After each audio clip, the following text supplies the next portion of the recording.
गिबिसिनथाराव आंनि अननाय आरो खुलुमनायखौ नोंथांमोन साफ्रोमनिसिम फोरबो जिसुनि मुङै बावहरग्रोनाय थाबाय।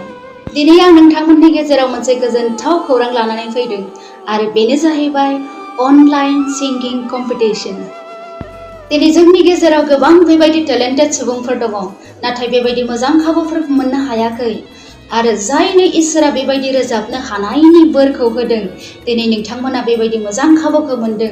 बे बादायलायनायनि गेजेरजों नोंथांमोना गावनि टेलेन्टखौ बाहायनायजों बे इसोरखौ बाख्नायनो थाखाय नोंथांमोना खाबु मोनदों आरो नोंथांमोना बेनिखायनो जायफ्रा रोजाबनायाव गोसो गुदुं, नोंथांमोन साफ्रोमबो जानजि खाफ्रादो आरो बे बादायलायनायाव बाहागो लानानै मोनसे देरहासारनायनि गोजोननायखौ नोंथांमोना लादो।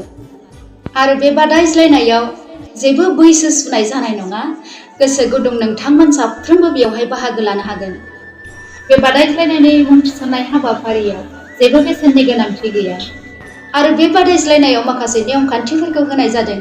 फै आं बे गासै नेम खान्थिफोरखौ नोंथांमोननो खोन्थानोसै। सेथियाव नोंथांमोननि मुं थिसननायनि हाबाफारिनि समखौ होनाय जादों 1 जुलाइनिफ्राय 1 नभेम्बरसिम।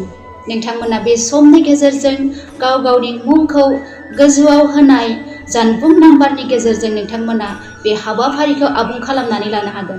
आरो नैथियाव नोंथांमोननि रोजाबगोन मेथाइखौ मेनसन खालायनांगौ, नोंथांनि मुं, नोंथांनि थं आरो बेजों लोगोसे नोंथांनि मण्डलीखौबो मेनसन खालायनांगौ। थामथियाव मेथाइया गस्पेल जानांगोन आरो बर' रावजों रोजाबनाय जाथारनांगोन। ब्रैथियाव नोंथांमोना रोजाबनाय समाव जायखिजाया दामग्रा आगजुनि हेफाजाबजों रोजाबनो हागोन, नाथाय केरावके एलाउड खालामनाय जानाय नङा। आरो बाथियाव गोनां मिथिनानै लानो गोनाङा बेनो, नोंथांमोननि रोजाबनाय भिडिअ'खौ नोंथांमोना एडिट खालायोब्ला बेखौ बादायज्लायनायाव लानाय जानाय नङा।